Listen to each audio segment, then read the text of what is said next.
1절에서 5절까지 있는 말씀입니다. 요한복음 11장 1절에서 5절까지 있는 말씀.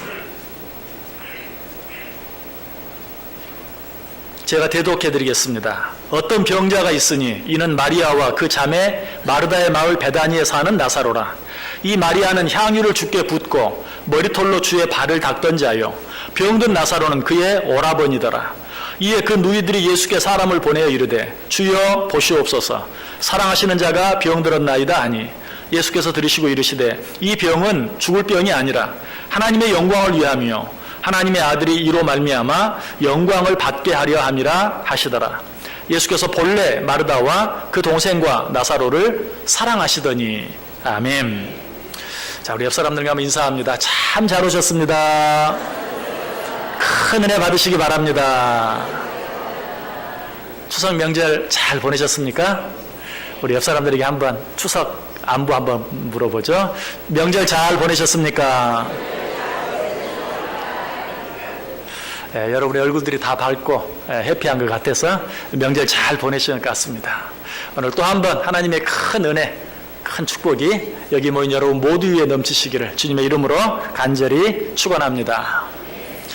20세기 최고의 물리학자라고 여겨지는 알버트 아인슈타인이 우리 인생에 대해서 이렇게 말했습니다. 인생은 오직 두 가지뿐이다. 그 첫 번째는 세상에 기적은 없다라고 믿고 사는 인생이요, 또 다른 한 가지 인생은 이 일상은 기적으로 가득 차 있다라고 믿고 사는 인생이다. 여러분은 어느 인생에 속하십니까? 세상에 기적은 없다고 믿고 사는 인생입니까? 아니면 일상에는 기적으로 가득 차 있다라고 믿고 사는 인생입니까? 아마 믿음을 가지고 있는 우리들은 당연히 일상에는 기적이 있다라고 믿는 인생일 것이, 그러나 단순히 내가 기적을 믿는 그런 믿음을 지나서 정말 일상에 기적이 가득 차 있다는 사실을 믿고 있는지 한번 이 시간에 우리 자신을 돌아보면서 확인해 볼 수 있기를 바라요. 정말 우리 인생은 모두가 기적이. 여러분, 사막에서 물 한 방울 얻는 것 기적입니까? 아닙니까? 기적이. 그런데 우리는 어때요? 방 안에서 수도꼭지만 틀면 물이 콸콸 쏟아지는 기적을 날마다 순간순간마다 체험하고 누리며 살고 있어요. 식물인간이나 뇌세 상태에 빠진 인간은 어떻습니까? 손가락 하나 까딱하는 것이 기적입니다. 그런데 우리는 어떻습니까? 손가락 10개를 마음대로 움직이며 살고 있어요. 물론 혹시라도 여러분 가운데 손가락 하나, 2개가 불편하신 분, 아니 설령 9개가 불편하다 할지라도 그 하나로 움직일 수 있다는 것 기적인 것입니다. 실제로 어때요? 뇌사 상태에 빠진 사람이나 식물인간이 된 사람이 다시 한번 의식을 되찾고 생명을 되찾는 그런 표시가 무엇이죠? 그 시작이 무엇입니까? 손가락 하나 까딱 움직이는 것. 이 사람에는 가능성이 있어요. 이 사람 다시 의식을 회복할 수 있는 것이, 이 사람은 다시 새로운 삶을 시작할 수 있는 것이 놀라운 기적이. 그런데 우리는 어때요? 손가락 10개, 발가락 10개, 두 손, 두 발 모두 다 자유롭게 움직이며 살 수 있다면 그것이 기적인 것이. 여러분, 광부들에게는 이런 소원이 있다고 그래요. 나는 땅을 딛고 일하는 직업을 가지는 게 소원이다. 두 발을 땅에 딛고 서서 일하는 직업을 갖는 것이 내 소원이다. 여러분들의 직업은 어떻습니까? 참 요즘에 힘들고 어렵죠? 여러 가지 일하는 것 쉬운 일이 하나도 없어요. 너무나 힘들고 어려워요. 그러나 그 광부의 소원을 빗대어 생각해 본다면 나는 이미 기적적인 축복을 받아 누리며 살고 있어요. 두 발을 땅에 딛고 땅 위에서 일하고 있기 때문이. 숨쉬기가 있는 사람은 어떻습니까? 심호흡 한번 크게 하는 것, 이거 기적이. 근데 저와 여러분은 내게는 그런 기적이 있는지 없는지 한번 확인해 볼까요? 여러분 가슴 한번 펴보십시오. 자, 심호흡 한번 크게 해보십시오. 내쉬세요. 여러분은 방금 기적을 체험하셨습니다. 맞습니까? 여러분, 가래침을 내뱉을 수 없는 사람은 어때요? 날마다 주사기로 가래를 빼내야만 해요. 내가 침 한번 뱉을 수 있는 것, 그렇다고 길거리에 함부로 침을 뱉지는 마세요. 그거 기적이에요. 내가 숨 한번 제대로 쉬고 침 한번 제대로 뱉어낼 수 있는 것, 그것이 기적이라는 것이. 무엇보다도 사랑하는 사람 얼굴 내가 언제든지 원할 때 볼 수 있다면 그 기적이, 우리 동포들 어때요? 60년이 넘는 긴 시간 동안 사랑하는 가족 얼굴 한번 보고 싶은데 보지 못하고 사는 사람들이 너무나 많아요. 그러나 우리는 가끔 속이 상할 때도 있고 마음을 서로 다치게 할 때도 있지만, 그럼에도 불구하고 사랑하는 내 가족의 얼굴을 보며 살 수 있다면 그것이 이미 기적인 것이. 이처럼 이 땅은 기적으로 가득 차 있어요. 근데 성경을 보면 어떻습니까? 거기에는 더 많은 기적들이 있어요. 더 놀라운 기적들이 기록되어 있어요. 그런데 그 많은 기적들, 성경에 기록된 그 놀라운 기적들 가운데서도 정말 특별한 기적 한 가지를 고른다면 어떤 기적을 이야기할 수 있을까요? 아마 이 요한복음 11장에 기록된 기적일 것이. 어떤 기적이죠? 죽은 나사로를 다시 살리시는 기적. 여러분, 왜 이 기적이 다른 기적들보다도 더 놀라운 기적입니까? 사실 성경에 나타난 다른 기적들, 홍해가 갈라진다든지 또는 오병이어의 기적을 행한다든지 이런 것들은 마술사들이 그 흉내라도 내볼 수 있어요. 실제로 그런 흉내를 내는 마술사들이 많이 있어요. 성경에도 그런 내용이 나오죠. 10가지 재앙을 애굽에 내릴 때에 마술사들이 흉내를 내보았어요. 그런 기적들은 정말 흉내라도 내볼 수 있어요. 그러나 죽은 자를 살리는 이 기적, 여러분 많은 마술들 보셨죠? 하나 죽은 자를 다시 살리려는 기적을 보신 분이 계십니까? 저는 정말 그 엄청나게 큰 비행기가 눈앞에서 사라지는 그 마술을 보면서 아직도 얼마나 그 내용이 궁금한지 몰라요. 어떻게 그 비행기가 사라졌을까? 그처럼 놀라운 마술을 행하는 사람도 죽은 자를 살리는 마술은 흉내도 내지 못해요. 자, 그런데 성경에도 죽은 자를 살리는 기적도 많이 나와요. 야이로의 딸을 살린다든지 나인성 과부의 아들을 살린다든지 하는 그런 기적들. 그러나 그 기적보다도 이 기적은 더 놀라운 기적이라고 말할 수 있어요. 왜? 야이로의 딸은 죽은 지 얼마 되지 않았을 때 어쩌면 몸에 따뜻한 체온도 다 가시기 전에 다시 살려냈어요. 우리가 그런 일을 보면 그럴 수도 있지, 아직 완전히 안 죽었나 보지 라고 생각할 수 있을지 몰라요. 나인성 과부의 아들도 어때요? 비록 장례식을 행하는 중에 그 행렬 가운데 있을 때에 그를 다시 살려내는 그런 기적을 행했어요. 놀라운 기적이죠. 그러나 그도 아직 땅에 묻히지는 않았어요. 그런 나사로는 어떻습니까? 죽었고 무덤에 매장되었어요. 며칠이 지났어요. 나흘이나 되어서 시체가 썩는 냄새가 풍길 정도가 되었어요. 그런 나사로를 죽은 자 가운데서 다시 살리는 기적, 이것은 죽은 자를 살리는 기적 가운데서도 더 놀라운 기적이다라고 말할 수 있어요. 자, 그런데 저는 오늘 이 기적이 정말 놀라운 기적이다, 그것에 대해서 말씀드리려고 하는 것이 아니라 그처럼 놀라운 기적 속에 감추어진 우리가 정말 이해하기 힘든 한 가지 사실이 있다는 것을 생각해 보기를 원해요. 그것이 무엇입니까? 자, 오늘 본문에 등장하는 마르다, 마리아, 나사로, 이들은 어떤 자들입니까? 그들은 예수님을 누구보다도 사랑했던 자들이. 자, 오늘 본문에 보면 예수님이 이 마르다와 마리아의 동네에 들어오시는 모습이 나와 있죠. 그때 그들은 어떻게 했습니까? 누가복음 10장 38절 39절에 보면 그들이 길 갈 때 예수께서 한 마을에 들어가심에 마르다라 이름하는 한 여자가 자기 집으로 영접하더라. 그에게 마리아라는 동생이 있어 주의 발치에 앉아 그의 말씀을 듣더니. 마르다는 어때요? 예수님께서 자기 동네에 들어오셨다는 소식을 듣고 곧 나가서 그를 맞아 드립니다. 영접합니다. 그를 위해 잔치를 베풉니다. 마리아는 어떻습니까? 그의 발치에 앉아 그의 말씀을 듣습니다. 얼마나 아름답고 얼마나 놀라운 모습인지 몰라요. 아름답긴 하지만 놀랄 만한 일이까지나 되겠습니까? 오늘 우리도 주님 사랑해서 이렇게 주의 몸된 교회에 나와서 하나님께 예배하며 하나님의 말씀 듣고 있지 않습니까? 그러나 이것과는 비교가 안 돼요. 왜? 당시의 상황을 한번 생각해 보세요. 당시에는 사람들이 다 예수님을 멸시했어요. 그래서 예수님을 믿고 따르는 자들을 잡아 죽이려고 했어요. 아니, 예수님까지도 잡아 죽이려고 했어요. 이러한 때에 예수님이 자기 집으로 들어오신 것도 아니고 동네 입구에 계실 때 뛰어나가서 그를 맞아 자기 집으로 모셔드리고 그를 위하여 동네 방네 소문 내면서 냄새 풍기면서 잔치를 열고, 그리고 그 마리아는 그 발 앞에 앉아서 그 말씀을 듣는, 여러분 이 모습은 적어도 우리가 일제시대에 교회에 불 지르고 성도들을 교회 안에 집어넣고 한꺼번에 다 태워 죽이고, 예수 믿으면 죽이겠다고 위협하고, 신앙을 부인하기만 하면 살려주겠다고 하고, 신사참배를 강요하고 하는 때에 그래도 교회에 나와서 하나님께 예배하며 찬송하는, 적어도 그런 일이, 그처럼 놀라운 일이, 이처럼 그들은 어때요? 예수님을 사랑했어요. 그럼에도 불구하고 어떻습니까? 그 가정에 큰 우환이 생긴 것이, 큰 문제가 생긴 것이, 어떻게 주님을 그토록 사랑했던 자들에게, 나사로는 어떤 존재입니까? 그 가정의 유일한 남자였어요. 그 가정에 하나밖에 없는 남자였어요. 그런데 그가 병에 걸렸고, 오늘 본문에 나타나 있지 않지만 결과적으로는 어때요? 죽어버렸어요. 죽어버렸어요. 어떻게? 주님을 그토록 사랑하는 자들의 가정에 이처럼 우리가 생각할 수 없는, 상상할 수 없는 큰 우환과 어려움이 닥칠 수 있는가? 아마 이런 내용을 생각하면서, 그들이 주님을 그렇게 사랑하기는 했는데 주님께서는 정작 그들을 사랑하시지 않은 것 아닌가요?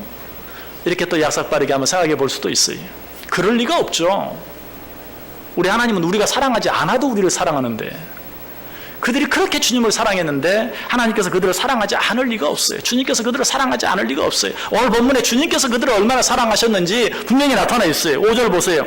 예수께서 본래 마르다와 그 동생과 나사로를 사랑하시더니, 예수께서 마르다와 그 동생 마리아와 그리고 나사로를 본래 처음부터 원래부터 사랑하셨다라고 이야기하고 있어요.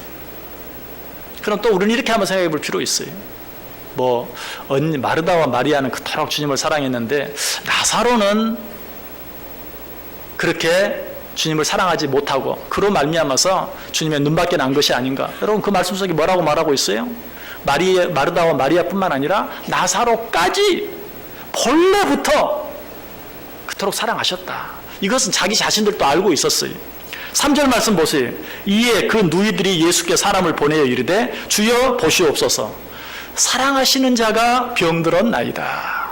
사랑하시는 자 누구죠? 나사로. 이 말씀은 뭐예요? 주님께서 나사로를 얼마나 사랑하셨는가 하는 것을 우리에게 분명하게 가르쳐주고 있어요. 자, 먼저 이 말씀을 통해서 우리가 한 가지 생각하고 지나가야 될 것은, 마르다와 마리아, 나사로는 각자 너무 달라요. 성격도 다르고요, 또 어떻게 보면 믿음의 정도도 다르다고 말할 수 있어요. 그럼에도 불구하고 하나님께서는 어때요? 주님께서는 어때요? 그들을 동일하게 한결같이 사랑해 주셨다는 사실이. 먼저 마르다는 어때요? 좀 성격이 급한가 알 수 있죠. 주님이 오셨다는 말을 듣고 뛰어나가서 맞이해서 모셔다 드리고 그를 위해서 잔치를 베푸는, 이처럼 정말 빨리 움직이긴 하는데 성격이 급하긴 하는데 어때요? 좀 어떻게 보면 마무리를 좀 잘 못하는 것 같아. 그러다 보니까 일이 너무 커지고 그러니까 그냥 수습을 못하고, 그래서 화를 내기도 하고 원망도 하고 불평도 하는 그런 마르다의 모습. 그러나 마리아는 어때요? 좀 차분하고 활동적인 것보다는 주님의 발 앞에 앉아서 말씀 듣기를 좋아하는, 그러면서도 조용하면서도 담대함도 있어요. 예수님의 발에 향유 옥합을 붓는 모습을 보면 사람들이 그 비싼 향유를 팔아서 가난한 사람 돕지 않고 왜 허비하느냐라고 말해도 꿈쩍 않고 흔들리지 않고 자기 할 일을 계속해서 해나가는, 조용한 중에 어떤 담대함이 있는 그런 마리아의 모습을 보기도 해요. 나사로는 어떤 사람이었습니까? 잘 몰라요. 성경에 그에 대해서 그가 어떤 사람이라고 말하는지 잘 나와 있지 않아요. 어쩌면 특별히 기록할 만한 것이 없었을 것 같아요. 그렇다면 마르다, 마리아, 나사로 다 달라요. 성격도 달라요. 믿음의 정도도 달라요. 그러나 어때요? 성경은 말해요. 주님께서 그들을 어떻게? 본래부터 마르다와 그 동생과 나사로를 사랑하셨다. 우리는 어떻습니까? 이렇게 한자리에 함께 앉아서 하나님께 예배하고 있지만 너무 다르잖아요. 얼마나 다른지조차 다 알 수 없을 만큼 달라요. 그러나 한 가지 분명히 믿으시길 바랍니다. 우리 하나님께서 이처럼 다른 우리 모두를 동일하게 한결같이 사랑하신다는 사실을 믿으시길 바랍니다. 이것이 우리를 향한 우리 하나님의 사랑이에요. 이 사실은 어때요? 우리가 굳이 성경에 있는 하나님의 모습, 주님의 모습, 하나님의 말씀 가지고 얘기하지 않아도 우리 자신의 모습을 통해 너무 잘 알잖아요. 여러분 자녀들이 몇이 있습니까? 하나 있는 가정도 있겠지만 둘, 셋, 넷. 여러분 둘만 돼도 어때요? 달라요. 달라도 너무 달라요. 한 애는 너무 차분하고 너무 얌전하고 걱정할 일이 없는데 한 애는 왜 그렇게 설레는지, 왜 이렇게 성격이 급한지, 왜 이렇게 믿음직하지 가지 못한지 그럴 수 있어요. 하나이는 어쩜 그렇게 공부도 잘하는지, 근데 어째부터 하나이는 또 그렇게 공부를 못하는지, 하나이는 다른 모든 사람이 칭찬을 받는데 하나이는 왜 이렇게 다른 사람들의 손가락질을 받는지 달라도 너무 다를 수 있어요. 뭐 굳이 그런 일이 아니라도 성격적으로 많이 다를 수 있어요. 여러분의 마음은 어떻습니까? 그 둘을 향한 마음이 어때요? 때로는 안타까운 마음이 있긴 하지만 그러나 동일하게 사랑해요. 10손가락 깨물어서 아프지 않은 손가락이 없어요. 성경에도 그 좋은 예가 나와 있죠. 탕자의 비유. 두 아들이 있었어요. 그 아들은 너무 착해요. 아버지의 말씀에 너무너무 순종을 잘해요. 그러나 둘째는 어때요? 전혀 그렇지 않았어요. 우리말로 하면 순호로 자식이었어요. 그럼에도 불구하고 그 아버지의 마음은 그에게 향했어요. 사실 우리들도 뭐 서로 다를 뿐만 아니라 더 약하고 더 문제가 많고 더 잘 못하는 그 자녀에게 우리의 마음이 더 가는 것이, 그것이 사실이. 그럼에도 우리가 우리 자녀들을 통일하게 한결같이, 아니 더 못하는 자녀들에게 더 마음이 가고 사랑하는 것처럼 우리 하나님께서도 우리 모두를 통일하게 사랑하신다는 사실이. 우리 옆 사람들에게 한번 이야기해 볼까요? 하나님은 당신을 사랑하십니다. 하나님은 당신을 사랑하십니다. 여러분, 만약에 어떤 사람이 우리 자녀들 둘이 있는데, 아유, 당신네는 큰 아들이 어쩜 그렇게 착해요? 어쩜 그렇게 잘해요? 공부도 잘한다면서요? 칭찬을 막 하다가, 그런데 둘째는 왜 그 모양이에요? 그럼 여러분 마음이 어때요? 첫째 칭찬해 줬으니까 그냥 둘째는 아무렇게나 말해도 괜찮습니까? 첫째 칭찬한 것은 아무것도 아니. 둘째는 왜 그래요? 둘째는 왜 그 모양이에요? 그것 때문에 마음이 상하고 마는 거예요. 하나님도 그런 마음이라는 것 여러분이 아셔야 돼요.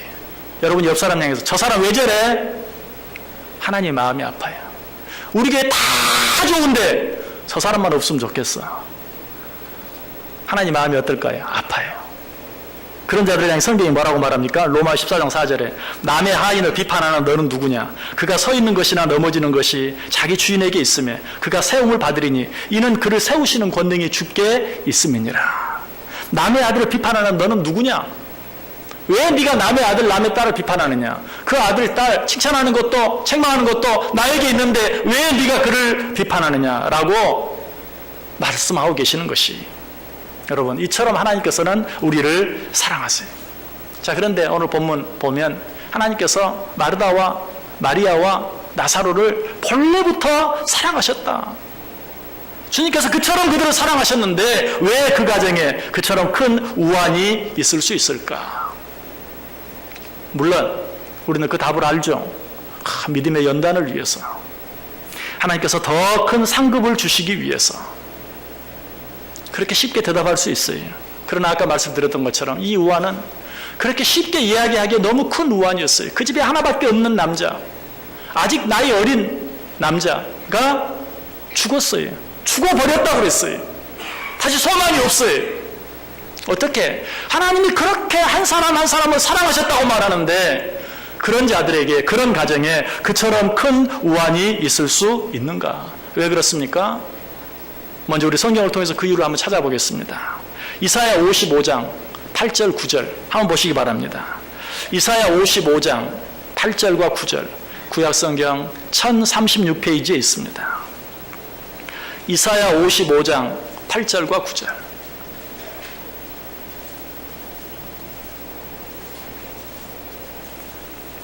이사야 55장 8절과 9절.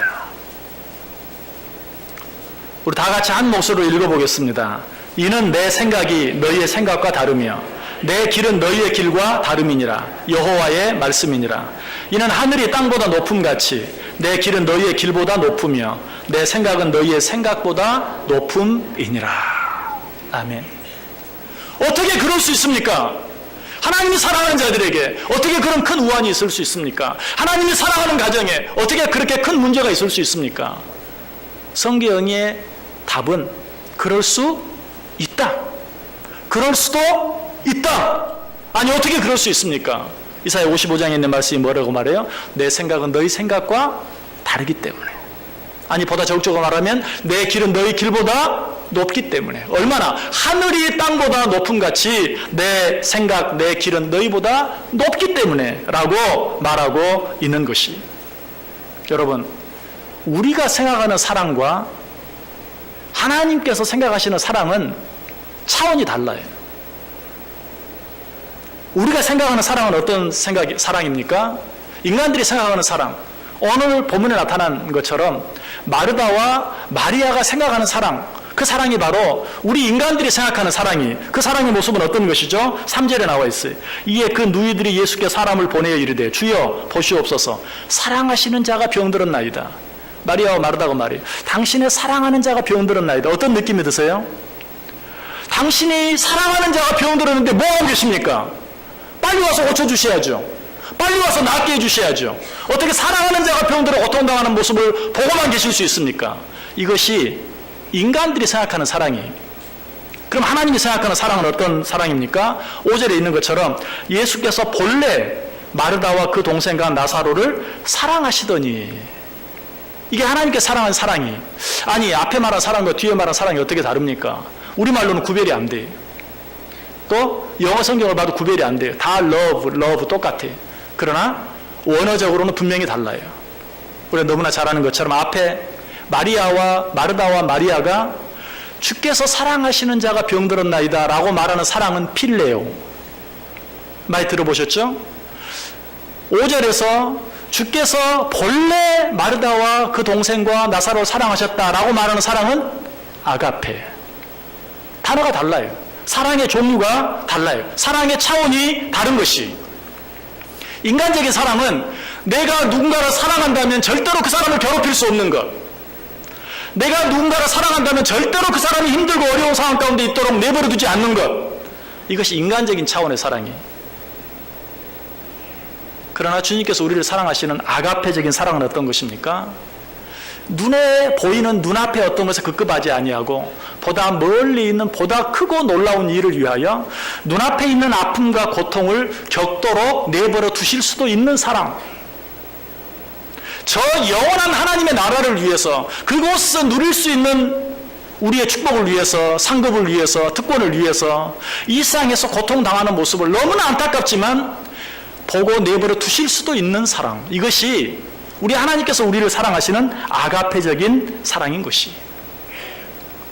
마르다와 마리아가 생각했던 사랑의 모습이 이제 오늘 본문 저 뒤로 가면 21절에 잘 나타나 있어요. 마르다가 예수께 여짜오되 주께서 여기 계셨더라면 내 오라버니가 죽지 아니하였겠나이다. 주님이 여기 계셨더라면, 주님께서 그렇게 사랑하시는 당신의 자녀 나사로가 죽게 내버려 둘 리가 있겠습니까? 그러지 않으셨겠지요. 32절에도 이번에는 마리아가 예수 계신 곳에 가서 배웠고 그 발 아래 엎드려 이르되 주께서 여기 계셨더라면 내 오라비가 죽지 아니하였으리라. 역시 동일한, 주께서 여기 계셨더라면, 주님께서 그렇게 본래부터 사랑하시던 나사로가 죽도록 내버려 두지 않았겠지요. 그러나 주님께서는 어때? 더 큰 것을 위해서 죽도록 내버려 두셨어요. 여러분 잘 아시죠?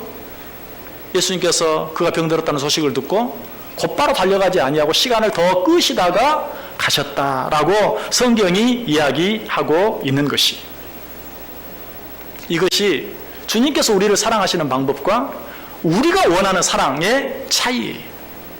제가 언젠가도 말씀을 드렸죠.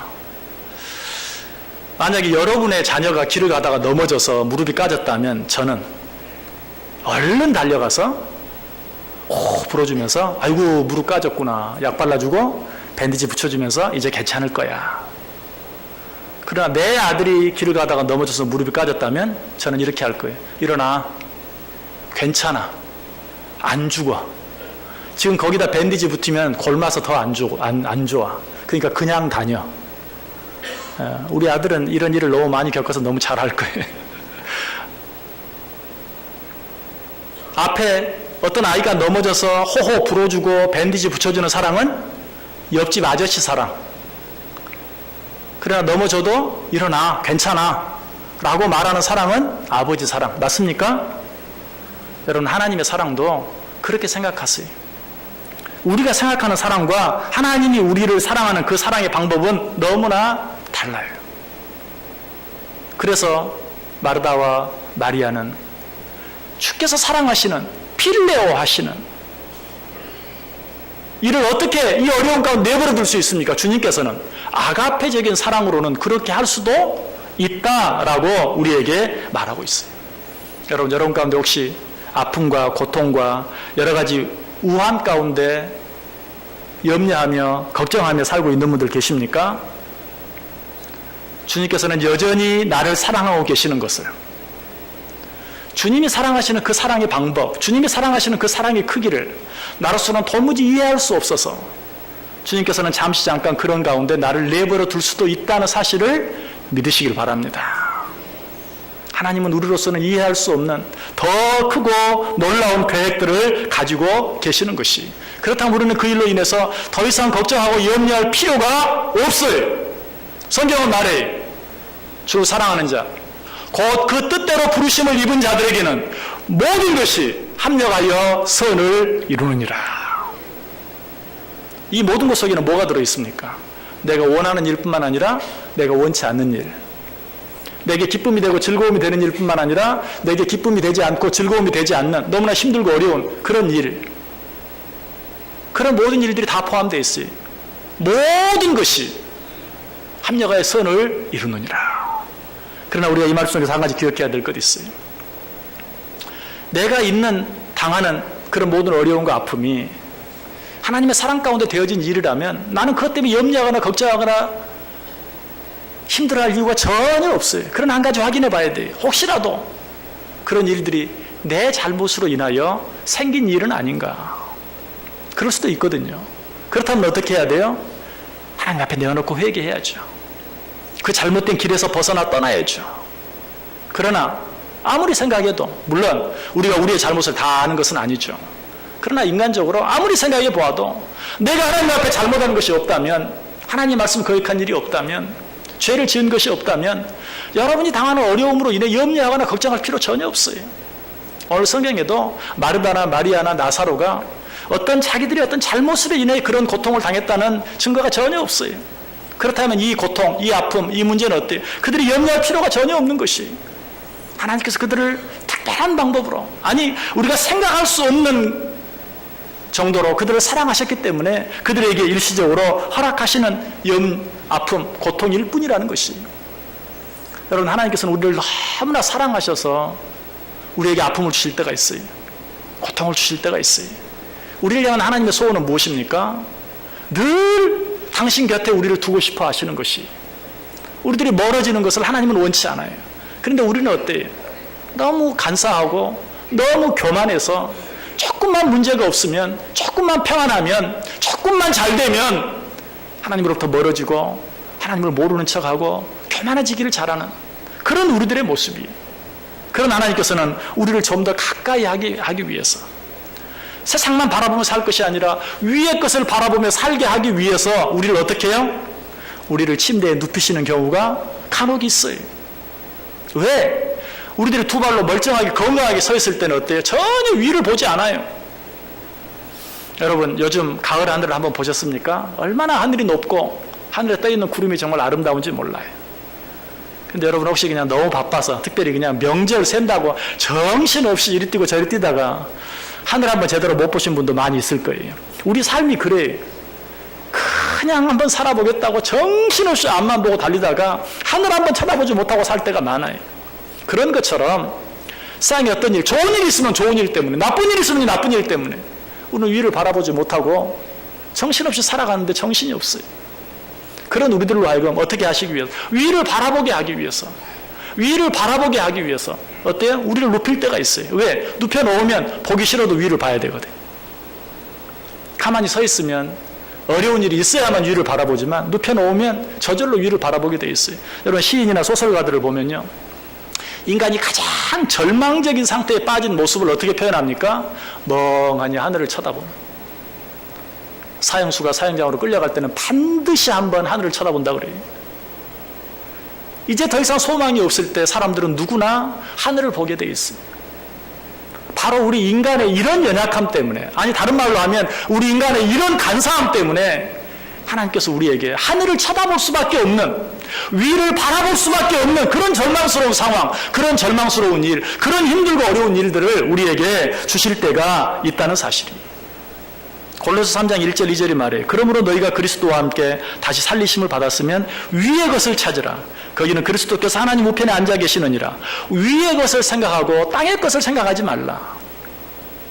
아무도 아멘 안 하시잖아요. 아무리 얘기해도 소용없어요. 위의 것을 찾아라. 위의 것을 바라보라. 소용없어요. 어떻게 해야 돼? 눕혀놔야 돼. 눕혀놓으면 말 안 해도 위를 바라봐요. 우리 하나님께서 그렇게 하신다는 것이, 여러분에게 어떤 아픔이 있습니까? 여러분에게 어떤 고통이 있습니까? 사랑하는데 왜? 하나님 나 사랑하시지 않습니까? 하나님이 세상을 이처럼 사랑하사 독생자를 주셨으니 하나님 나를 그렇게 사랑하지 않으십니까? 아들까지 내주실 만큼 사랑하지 않습니까? 그런데 왜? 여러분, 우리를 향한 주님의 사랑을 이해하시길 바랍니다. 이런 우리의 마음을 조금이라도 위로해 주시기 위해서 여러분 성경 한번 찾아보세요. 예레미야 애가 3장 33절. 예레미야 애가 3장 33절.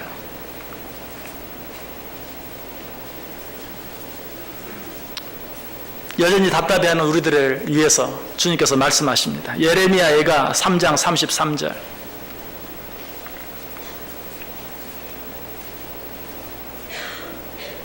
예레미야애가 3장 33절. 우리 같이 읽습니다. 주께서 인생으로 고생하게 하시며 근심하게 하심은 본심이 아니시로다. 믿으십니까? 여러분에게 힘들 일들, 어려운 일들 주시고 기도를 하는데도 그 문제가 쉽게 해결되지 않는 것 같고, 하나님이 정말 아시는지 모르시는지, 아니 하나님이 정말 계시는지 계시지 않는지 너무나 답답한 지경 가운데 있는 분 계십니까? 너로 하여금 고통하게 하시고 너로 하여금 괴롭게 하심은 하나님의 본심이 아니다. 그렇다면 그 하나님의 본심은 무엇입니까? 그 일을 통해서 하나님은 우리를 더 가까이 하기를 원하세요. 그 일을 통해서 우리가 저 영원한 하나님의 나라만 바라보면서 소망 중에 살아가기를 원하시는 것이, 여러분에게 어떤 일이 있든지 그 일 가지고 하나님 앞에 원망할 수 있는 사람, 하나님께 불평할 수 있는 사람, 그런 사람은 어떤 사람인가?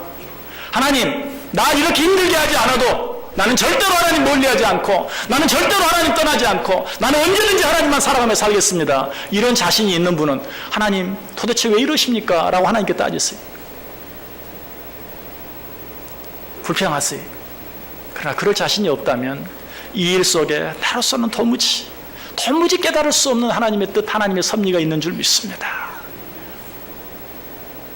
하나님 사랑하시는데 왜 이러십니까? 가 아니라 하나님께서 사랑하시기 때문에 이런 일이 내게 있는 줄 믿습니다.